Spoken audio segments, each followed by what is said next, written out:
दो टूक की शुरुआत करते हैं। देश भर में जनरल कैटेगरी के छात्र और सवर्ण लोगों का यूजीसी के नए नियमों को लेकर विरोध तेज हो गया है। दिल्ली में यूजीसी हेडक्वार्टर की सुरक्षा बढ़ा दी गई है। यूपी के अलग अलग जिलों में यूजीसी के नए नियम के खिलाफ विरोध प्रदर्शन किया गया। बीजेपी विधायक प्रतीक भूषण सिंह और अभिजीत सिंह सांगा ने भी कानून की समीक्षा किए जाने की मांग की है। विरोध के बीच केंद्रीय शिक्षा मंत्री का बयान भी सामने आया है, जिसमें उन्होंने भरोसा दिलाया कि छात्र हितों का पूरा ख्याल रखा जाएगा। नए नियमों पर कांग्रेस ने सवाल उठाए हैं। दो टूक में करेंगे चर्चा। पहले सुनते हैं बयान। तरीके से लोग समझ नहीं रहे या फिर विवाद बनाया जा रहा है। देखिए, इसमें मैं एक बात बहुत विनम्रता से आश्वस्त करना चाहता हूं, किसी को उत्पीड़न होने नहीं दिया जाए, कोई भेदभाव नहीं होगा, कोई डिस्क्रिमिनेशन के नाम पे किसी को भी मिसयूज करने का अधिकार नहीं रहेगा। इसमें यूजीसी हो, भारत सरकार हो या राज्य सरकार हो, इसकी दायित्व रहेगी। मैं आश्वस्त करता हूँ, उसको जो व्यवस्था हुई है, भारत की कुछ भी व्यवस्था हो, संविधान की परिधि के अंदर होगा। और ये जो विषय आई है, ये तो सुप्रीम कोर्ट की निगरानी में व्यवस्था है। इसमें आश्वस्त मैं फील करना चाहता हूँ, कोई भी किसी के ऊपर भी अत्याचार या किसी को भी भेदभाव नहीं किया जाएगा। ये पूरी तरीके से अपनी नाकामियों को छिपाने के लिए हिंदू मुसलमान किया योगी मोदी सरकार ने। अब यूजीसी के माध्यम से भाई भाई को बांटने का काम कर रहे हैं, बंटवारा कर रहे हैं। मैं समझता हूं कि निश्चित तौर से अब ये जाने वाले हैं। और ऐसे में बड़े सवाल, नए नियम पर घमासान, किसका होगा नुकसान? अगड़ों में उबाल, यूजीसी के फैसले पर बवाल। नए नियमों से सुलगी आग, देश भर में सवर्ण नाराज। शिक्षा में सुधार करना, भ्रम फैलाना किसका काम? जाति विरोध की आड़, छात्रों के भविष्य से खिलवाड़। इन्हीं सवालों के साथ मेहमानों से करेंगे चर्चा। मेजर आशीष चतुर्वेदी जी समाजवादी पार्टी के नेता जुड़े हैं, आदित्य विक्रम शाही प्रवक्ता Karni Sena, Ashok Bharati chairman national confederation of Dalit organisations, professor Vivek Singh ji शिक्षाविद हमारे साथ जुड़े हैं। आप सभी का स्वागत है।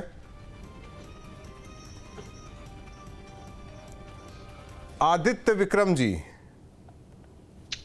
आपने सुना केंद्रीय शिक्षा मंत्री को? सुना जी, अभी मैं आपने जो बाइट चलाया जी ऑनरेबल मंत्री जी का, उन्होंने एक बात कही कि सुप्रीम कोर्ट की निगरानी की बात कर रहे थे वो, कि सुप्रीम कोर्ट की निगरानी में जो हो रहा है वो हो रहा है। आपको याद होगा कि सुप्रीम कोर्ट ने बाकायदे आदेश पारित किया था, जब SC/ST एक्ट को लेकर के सुप्रीम कोर्ट ने आदेश पारित किया था इस बात के लिए कि जो भी कंप्लेंट आती है उसकी जांच करवा ली जाए। उसको सरकार ने बदल दिया, तो उस समय सुप्रीम कोर्ट की निगरानी में नहीं हो रहा था। और इनके एक्ट में मैं बहुत प्रिसाइसली आऊंगा। इनका, चूंकि मेरे पास जो इन्होंने रेगुलेशन पास किया है उस रेगुलेशन की कॉपी है। मैं उसका पैरा 3 का ग, जाति आधारित भेदभाव की बात एक पैरा में करना चाहूंगा। इसका क्लियरली इसमें वर्ड यूज किया गया है, जाति आधारित भेदभाव का अर्थ अनुसूचित जातियों, अनुसूचित जनजातियों एवं अन्य पिछड़े वर्गों के सदस्यों के विरुद्ध केवल जाति या जनजाति के आधार पर भेदभाव है। अब इन्होंने इतना कर दिया। अब इन्हीं के रेगुलेशन का जो 7 ज कहता है, उसमें क्या कहा गया है, बस उसको एक बार पढ़ लेंगे तो उससे सारी चीजें क्लियर हो जाएंगी। ज कहता है, किसी भी भेदभाव की घटना के पीड़ित या गवाह, चाहे वह छात्र संकाय सदस्य का कर्मचारी ही क्यों न हो, ऐसी घटनाओं का प्रतिवेदन करने के लिए प्रोत्साहित किए जाएंगे जी। और सूचनाकर्ता द्वारा अनुरोध किए जाने पर उनकी पहचान संरक्षित रखी जाएगी तथा उन्हें प्रतिशोध या उत्पीड़न के विरुद्ध आवश्यक सुरक्षा प्रदान की जाएगी। What does it mean? इसका स्पष्ट मतलब यह निकलता है कि आप जब मन करे, जिसके खिलाफ मन करे, आप आरोप लगा दीजिए। आपके खिलाफ ना कोई उत्पीड़नात्मक कार्रवाई की जा सकती है, ना आपके खिलाफ कोई प्रतिशोध की कार्रवाई की जा सकती है। आपकी जो आइडेंटिटी सुरक्षित रखी जाएगी। और आज देश 75 साल की आजादी के बाद ऐसी कौन सी परिस्थितियां नई नई पैदा हो रही हैं कि अलग अलग जातियों को अलग अलग तरीके से सुरक्षा की जरूरत पड़ रही है आज के परिवेश में भी। आज हम कहां पे खड़े? आज आप कहते हैं कि आजादी का अमृत महोत्सव मना रहे हैं और स्थिति यह है कि हर जाति को सुरक्षा की जरूरत पड़ती जा रही है। दूसरा, यूजीसी ने क्या किसी भी प्लेयर से कंसल्ट किया इस संबंध में, जिसके आधार पर यह रेगुलेशन लेकर के आए? कोई कमेटी हो, कोई स्पेसिफिक रिपोर्ट नहीं, समिति तो बनी ना इसके लिए। समिति बनी थी, मतलब ये उस समिति के जो लोग थे वो कौन थे? उसको डिस्क्लोज करना चाहिए। उस समिति ने किससे कंसल्ट किया, कौन से प्लेयर थे जिनसे ये डेटा कलेक्ट किए, और अगर कोई डेटा कलेक्ट हुआ तो क्या उसमें क्या फाल्सूट थे, क्या राइट थे, उसके बारे में कोई जानकारी यूजीसी ने प्राप्त किया। इस संबंध में सरकार आखिर अपना विचार स्पष्ट क्यों नहीं करी है? बार बार ये कह के कैसे बचा जा सकता है कि सुप्रीम कोर्ट में मामला, उम्मीद कर रहे थे कि आज बीजेपी के नेता होते तो ये जरूर सवाल पूछते जो आपका सवाल है, और दुर्भाग्य यही कि आज है भी नहीं। अशोक भारती जी, कई चीजों को लेकर इसमें देखिए, कई बिंदुओं पर अगर कहा जाए जिसे लेकर ये विरोध प्रदर्शन हो रहा है। पहले देखिए SC ST थे, अब वो OBC को भी इसमें जोड़ लिया गया है, और जिस पर आरोप लगेगा अब वो देगा सफाई या फिर वो देगा सबूत कि भाई हमने ऐसा कुछ भी नहीं किया। बहुत सारी चीजें हैं, आपने तो पढ़ा होगा वो पूरा का पूरा PDF अगर आपके पास होगा, नहीं है तो बताइए कि हम उसको भेज दें। सवाल इस बात को लेकर है, मेरे पास ये है। हाँ है ना, हाँ यही चीजें हैं, यही कई महत्वपूर्ण बिंदु जो बात कर रहे हैं। शाही जी ने जो बात कही है उसका जरा जवाब दे दीजिए आप।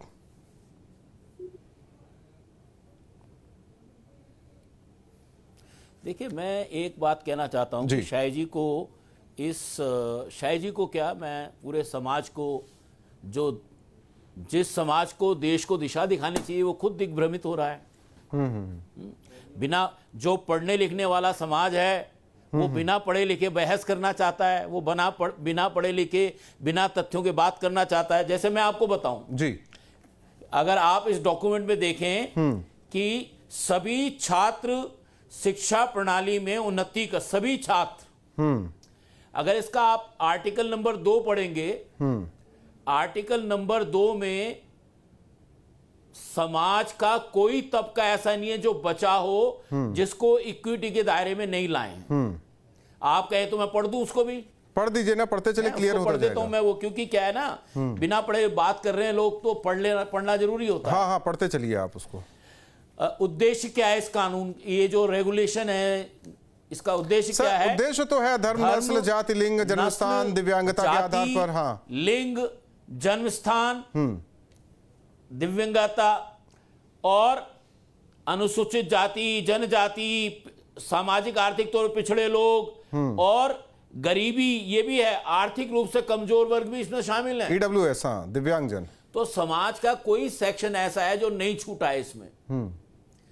जी, EWS भी इसमें शामिल है। तो मैं समझता हूं कि हमारे बहुत सारे जो मित्र हैं वो थोड़े दिग्भ्रमित हैं, उन्होंने इसको पूरा ध्यान से पढ़ा नहीं है, इसलिए जो है वो, क्योंकि जिनको विश्वास करने का यकीन है वो मान के चल रहे हैं। परिभाषाओं में भी आ जाइए, जाति, जनजाति या भेदभाव के खिलाफ ये कोई भी बात उद्देश्य आपने पढ़ दिया, उद्देश्य आपने पढ़ दिया, तो परिभाषा में आ जाइए। जाति आधारित भेदभाव का अर्थ अनुसूचित जातियों, अनुसूचित जनजातियों, अन्य पिछड़े वर्गों के सदस्यों के विरुद्ध केवल जाति या जनजाति के आधार पर भेदभाव है। आयोग का अर्थ विश्वविद्यालय अनुदान आयोग अधिनियम, भेदभाव का अर्थ धर्म, नस्ल, जाति, लिंग, उसमें हाँ बहुत सारी चीजें हैं। नहीं राहुल जी, देखिए, हाँ, भेदभाव, मैं कह रहा हूं ना कि बिना पढ़े कोई बहस करेंगे तो गलत करेंगे, वो न्याय नहीं कर पाएंगे। उसकी वजह यह है कि जब भी भेदभाव की बात होती है तो सवर्णों को परेशानी इसलिए होती है क्योंकि वो भेदभाव करते आ रहे हैं, वो स्वाभाविक तौर पे उसके जो है उसमें बायस है उनके प्रति, उनको लगता है हम ही तो भेदभाव करते हैं, इसलिए ये जो बन रहा है हमारे खिलाफ होगा। मैं समझता हूं कि उनको अपनी ये जो गिल्ट फीलिंग है उससे उभरना नहीं सर, गिल्ट फीलिंग नहीं है। अच्छा कानून, मैं एक चीज बता दीजिए, इस पूरे नियमावली में समर्थन करना चाहिए। एक चीज क्या वो नहीं चाहते हैं? एक चीज आप बता दीजिए, इस पूरे, अशोक भारती जी, इस पूरे नियमावली में जो ये नया नियम है, इस पूरे नियमावली में जिसके ऊपर आरोप लगता है, तो वो उसके लिए कुछ बचाव के हैं इसमें कि वो क्या कर सकता है?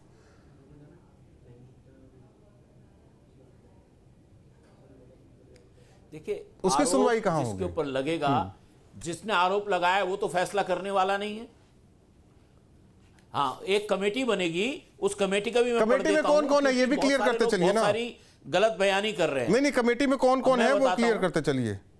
हाँ बता देता हूं मैं बता रहा हूं। संस्थान प्रमुख पदेन अध्यक्ष होंगे उच्च शिक्षा संस्थान के 3 प्रोफेसर, वरिष्ठ संकाय सदस्य, उच्च शिक्षा संस्थान का 1 कर्मचारी होगा, व्यवसायिक अनुभव रखने वाले नागरिक समाज के 2 प्रतिनिधि, 2 छात्र प्रतिनिधि जिनका नामांकन शैक्षणिक योग्यता, खेलों में उत्कृष्टता इसके आधार पर समान अवसर केंद्र का समन्वयक पदेन सदस्य सचिव के रूप में कार्य करेगा। ये है 6 का है, 6 सदस्य है शायद। ये समिति में अन्य पिछड़ा, बात सुनिए अब आगे इसको सुनिए ना। सारे शेड्यूल कास्ट होंगे, नहीं अब आगे सारे शेड्यूल ट्राइब होंगे, आगे तो सुनिए, सारे ओबीसी होंगे, कहां लिखा है? सातवां तो सुनिए, समिति में अन्य पिछड़ा वर्ग, दिव्यांगजन, अनुसूचित जाति, अनुसूचित जनजाति, बात सुनिए, अनुसूचित जनजाति और महिलाओं का प्रतिनिधित्व होना चाहिए।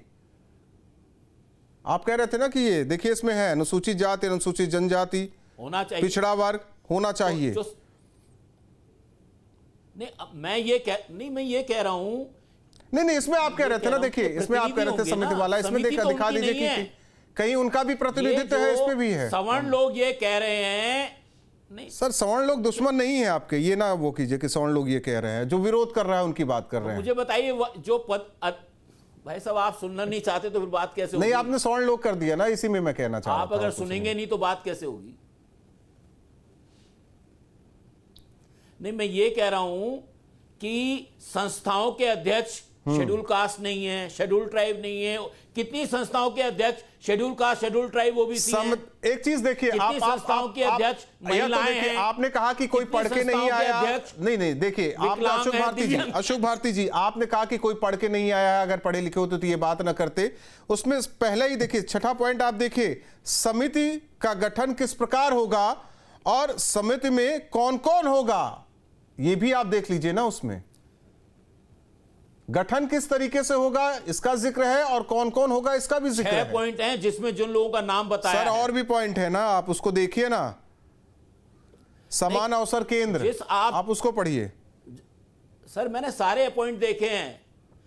आप अपने हिसाब से, मैं अपने हिसाब से नहीं, सब अपने हिसाब से उसका अंदाजा लगा रहे हैं, सब अपने हिसाब से कर रहा है। प्रोफेसर विवेक सिंह मुख्य पॉइंट बता रहे हैं। इसलिए नियमावली लाई गई है कि कोई भेदभाव ना हो, सब जाए शिक्षा के मंदिर में, सब पढ़े, वहां एक समान है सब, और जो जरूरत करेगा उसके लिए ये है, सबके लिए नहीं है ये। चाहे उनको लग गया कि प्रोफेसर साहब हमारे साथ भेदभाव कर रहे हैं तो भी हम शिकायत कर देंगे, प्रोफेसर साहब समझे, हमें नहीं समझना है। ये है समानता। जी बिल्कुल, इसको हमें समग्रता में समझना पड़ेगा। और जो अभी बात कर रहे थे केवल एक ही पढ़ के आए हैं और कोई पढ़ के नहीं आया, तो मैं बताता हूँ कितना कोई तौर पढ़ के आया है।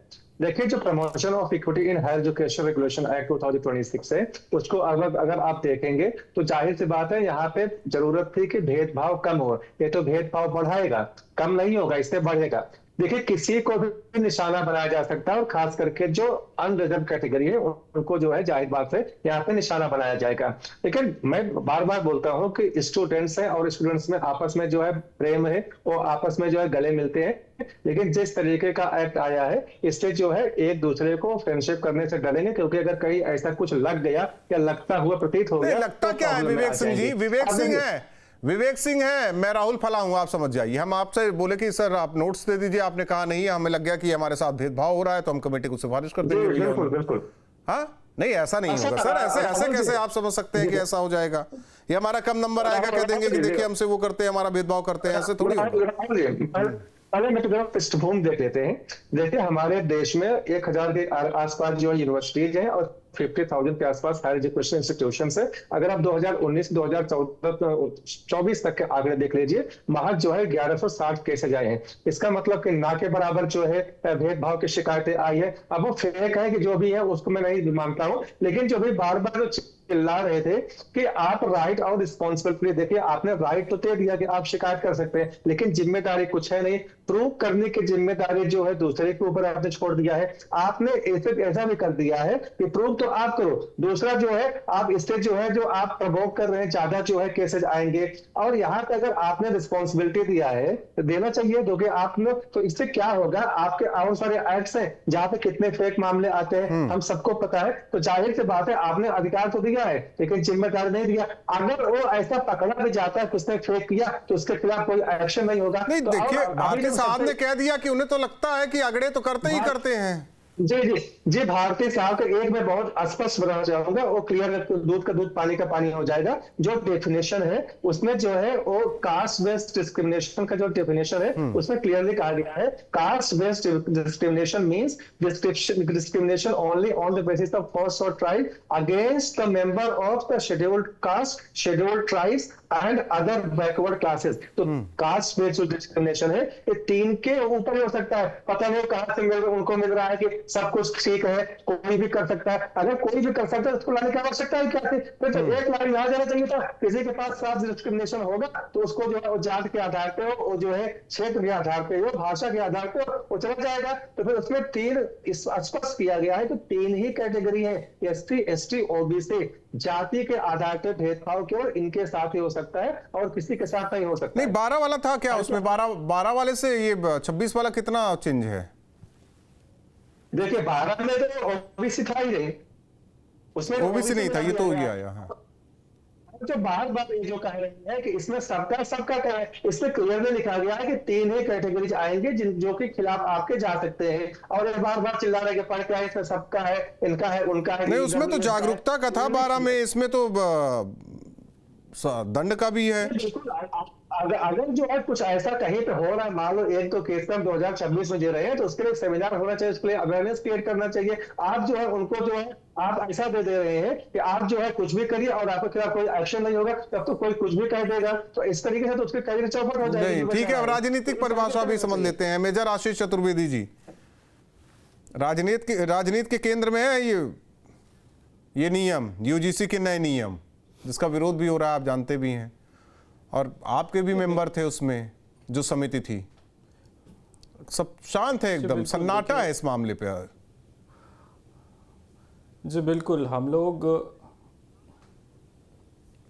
नहीं, देखिए भारतीय जनता पार्टी जो भी कानून लाई है आज तक, आप देख लीजिए, चाहे कृषि कानून हो, वो किसी के भले के लिए नहीं था।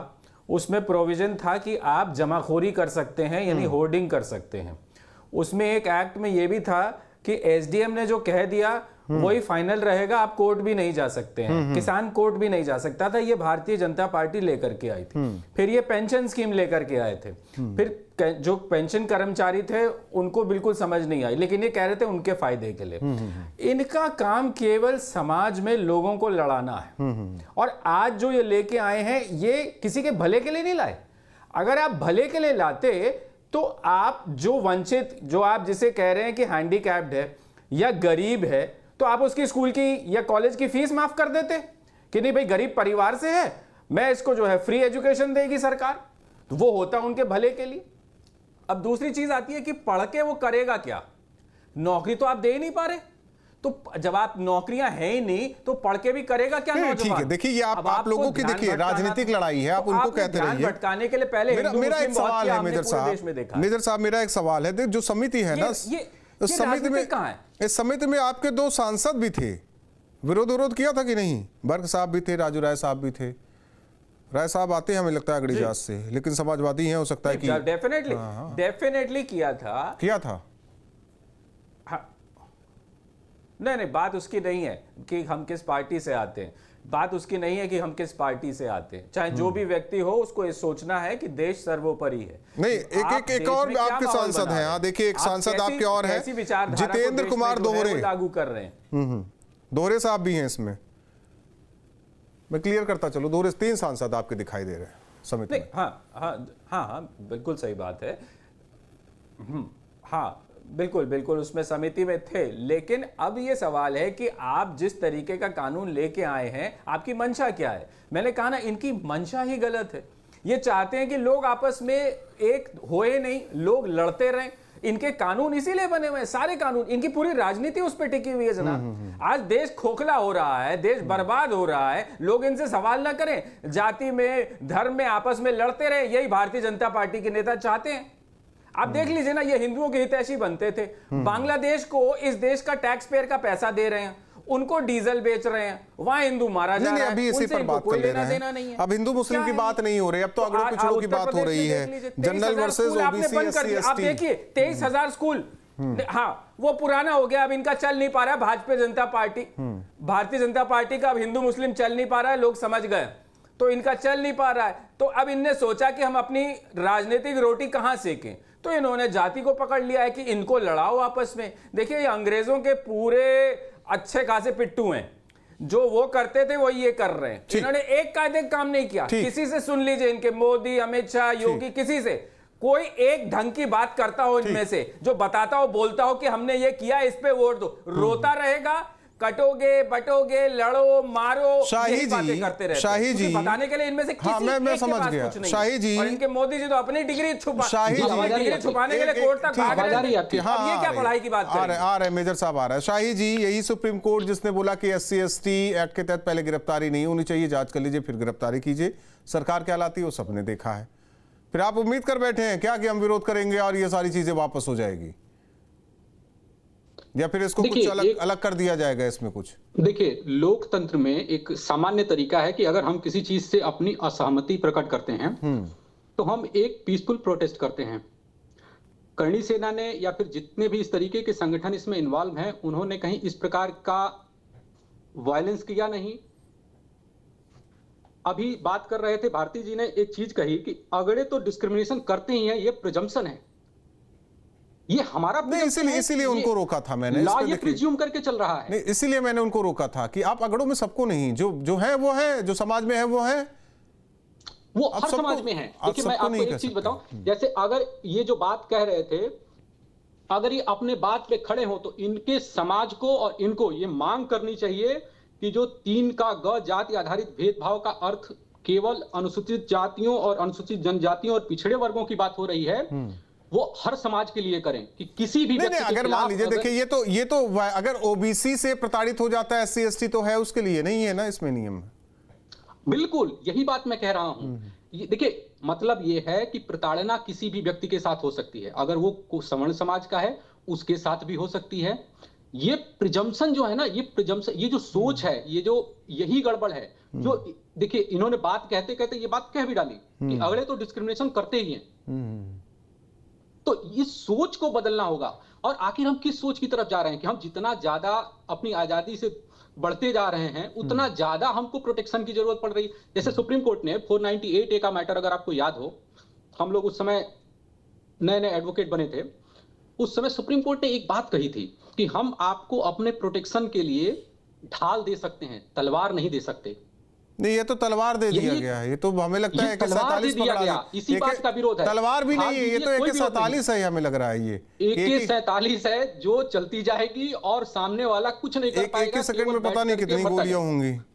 नहीं, कुछ चीजें हम इस नियम की कुछ चीजें हम भारती जी से भी समझना चाहते हैं कि भेदभाव की जो परिभाषा है वो एक तरफा क्यों बताई गई है, और झूठी प्रावधान पर सजा का क्या है? मतलब अगर कोई, मान लीजिए मैं कहता हूं कि 99% सच है, सही है, 1% भी अगर झूठा है तो कुछ है ही नहीं उसके लिए, वो अपना हो गया, झूठा आरोप लगाया, हो गया, काम खत्म हो गया।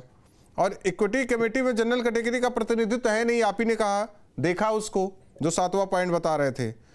और ये भी कहा जा रहा है कि UGC एक्ट 1956 के दायरे के बाहर होने का आरोप भी इस पर लग रहा है। ये सारी चीजें, ये आपका वर्षन है, मेरा वर्षन नहीं है। कौन सा राहुल जी, कौन सा एंकर होके? नहीं, कौन सा नहीं, आप बता, क्लियर करते चलिए, कौन सा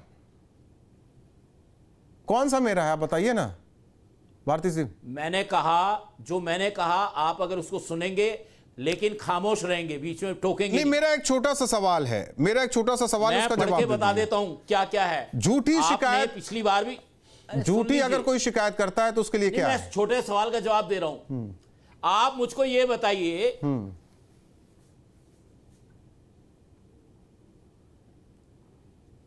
बोलेंगे अशोक भारती जी? अब सब सुन रहे हैं। बात सुन लेता हूं पहले। नहीं, सब सुन रहे हैं बात करने से पहले। नहीं, मेरा एक छोटा सा सवाल था कि झूठी शिकायत पर क्या है, प्रावधान क्या है? नहीं, मैं तो नहीं सुन, मुझे तो आपकी बात समझ में नहीं आ रही ना। आप पूछा क्या आपने? मैं कह रहा हूं कि कोई आरोप लगा दे, मैं कह रहा हूं कि भारती जी आरोप लगा दे कि हमारे साथ भेदभाव हो रहा है विवेक सिंह पर, और वो कल को झूठ निकल गया, तो क्या प्रावधान है उसका, कुछ है?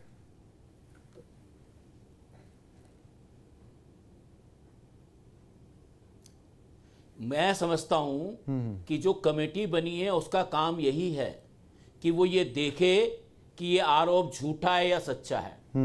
नहीं अगर झूठा ठीक है, सच्चा निकल गया तो है।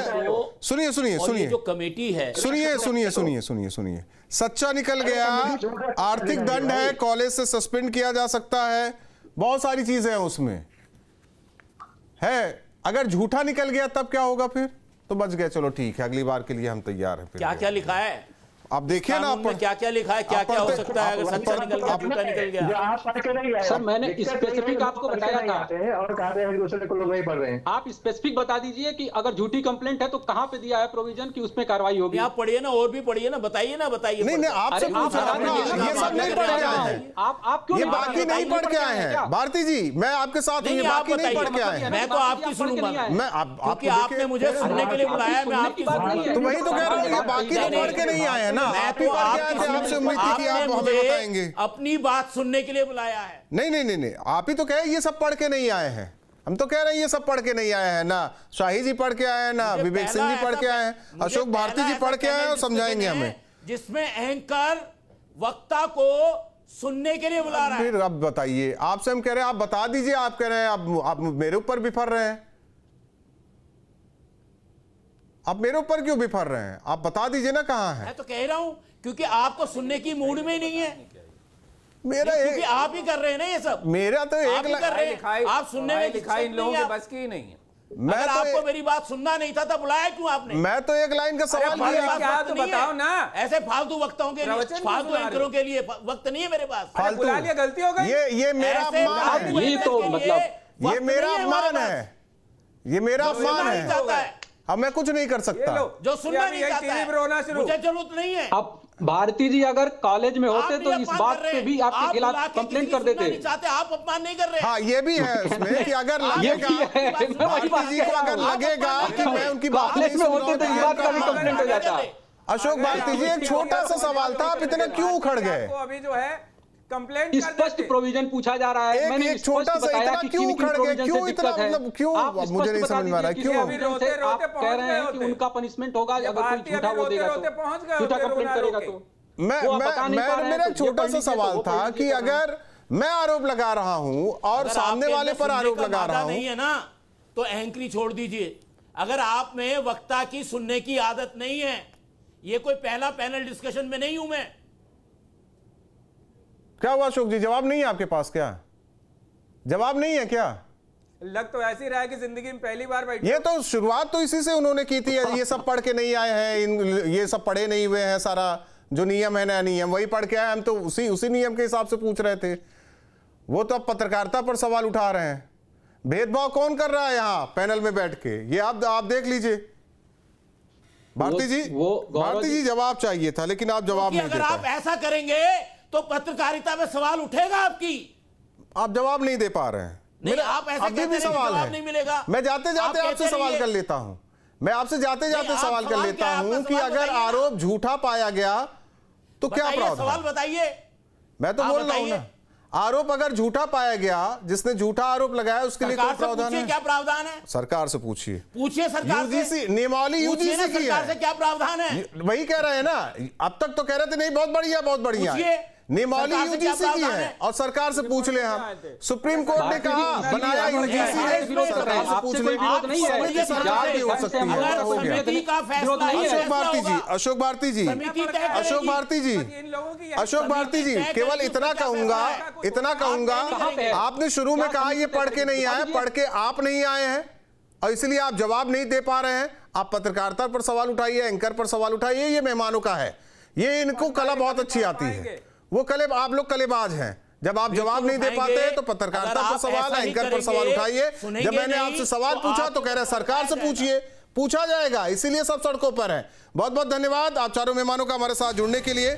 यूजीसी के नए नियम से प्रदर्शन लगातार जारी है। अगड़ी जाति, स्वर्ण जाति खासकर कह रहे हैं कि हमारे हक को क्यों छीना जा रहा है, आखिर इस नए नियम की दरकार क्या थी, हमारी सुनवाई कहां होगी। कई प्रावधानों को लेकर सवाल है, कई नियम को लेकर सवाल है। दो टुक में इतना है। आपके मोबाइल पर तुरंत आएगी ब्रेकिंग न्यूज, स्क्रीन पर सबसे पहले दिखेगी बड़ी खबर, देश दुनिया की हर खबर एक जगह। अब आपके मोबाइल पर तुरंत फटाफट इंस्टॉल कीजिए न्यूज नेशन ऐप और रखिए खुद को अपडेट।